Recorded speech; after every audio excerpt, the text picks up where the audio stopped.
നമ്മുടെ ഈ വിഷയത്തില് ഇപ്പൊ മൗനം പാലിച്ചിരിക്കുകയാണെങ്കിലും ഇനി മുന്നോട്ട് നമ്മൾ ഹിന്ദു സംഘടനകൾ എല്ലാവരും ഒറ്റക്കെട്ടായിട്ട് ഒരു പ്രക്ഷോഭത്തിലേക്ക് ഇറങ്ങാന്നുള്ള രീതിയിലാണ് ഇരിക്കുന്നത്.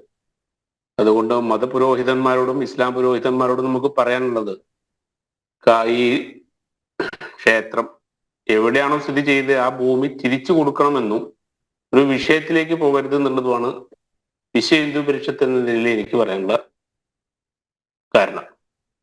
ഒരു പ്രക്ഷോഭമായിട്ട് നമ്മൾ മുന്നോട്ട് പോകുമ്പോൾ അത് മതപരമായിട്ടും എല്ലാ വിഷയങ്ങളിലേക്കും ഇടപെടരുത്. ആ ഒരു വിഷയമാണ് നമുക്ക് ഉന്നയിക്കാനുള്ളത്. മറ്റു കാര്യങ്ങളിൽ നമ്മുടെ ഇതിന്റെ കൂടുതൽ കാര്യങ്ങൾ നമ്മുടെ സഞ്ജയ് ഇതിലുണ്ട്. സഞ്ജയ് ഇതിന്റെ മറ്റു കാര്യങ്ങൾ കൂടുതൽ പറയുന്നത്. ശ്രീ ഭരത്ഭൂഷൺ, നോക്കൂ, എല്ലാ രേഖകളുമുണ്ട്. എല്ലാ രേഖകളും ശബ്ദിക്കുന്ന രേഖകളും ആണ്. വിവരാവകാശ നിയമപ്രകാരം സജയന് ലഭിച്ച രേഖകളും ഉണ്ട്. അത് നോക്കുമ്പോൾ ഇത് ക്ഷേത്രഭൂമിയാണ് എന്ന കാര്യത്തിൽ യാതൊരു തർക്കവും ഇല്ല. മാത്രമല്ല, നേരത്തെ തിരൂർ ദിനേശ് പറഞ്ഞതുപോലെ ഒരു കാരണവശാലും ക്ഷേത്രം തകർത്ത് പള്ളി പണിയാൻ പാടില്ല. അവിടെയുള്ള മുസ്ലിങ്ങൾക്ക് പോലും അറിയാം അവിടെ നേരത്തെ ക്ഷേത്രമുണ്ടായിരുന്നു എന്ന്.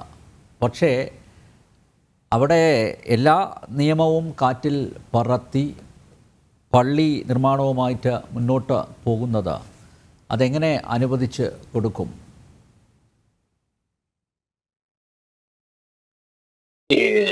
ഇതിപ്പോ നമ്മുടെ അവിടെ രാത്രി കാലങ്ങളിലാണ് നമ്മളിപ്പോ അവിടെ കാണുന്ന വർക്കുകളെല്ലാം നമ്മൾ മലപ്പുറം ജില്ലാ കളക്ടറായിട്ടും ഭരണാധികാരികളായിട്ടും അവിടെ SP ആയിട്ടൊക്കെ നമ്മൾ സംസാരിക്കുമ്പോഴെല്ലാം അവിടെ നിർത്തിവെച്ചു എന്നുള്ളത് മാത്രമാണ് അവർ പറയുന്നത്.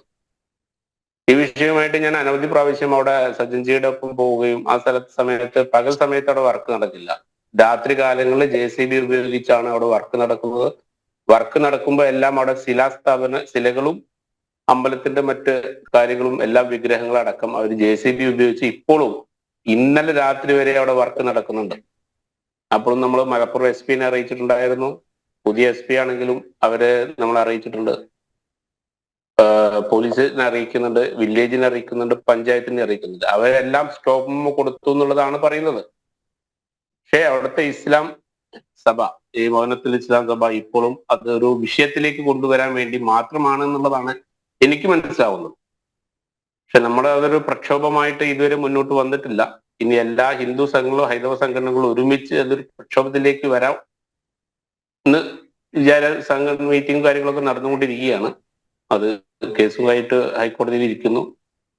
അതുകൊണ്ട് നമുക്ക് കുറച്ച് ടൈമും കൂടി കാത്തു നിൽക്കേണ്ടി വരും എന്നുള്ളതാണ് എനിക്ക് തോന്നുന്നത്.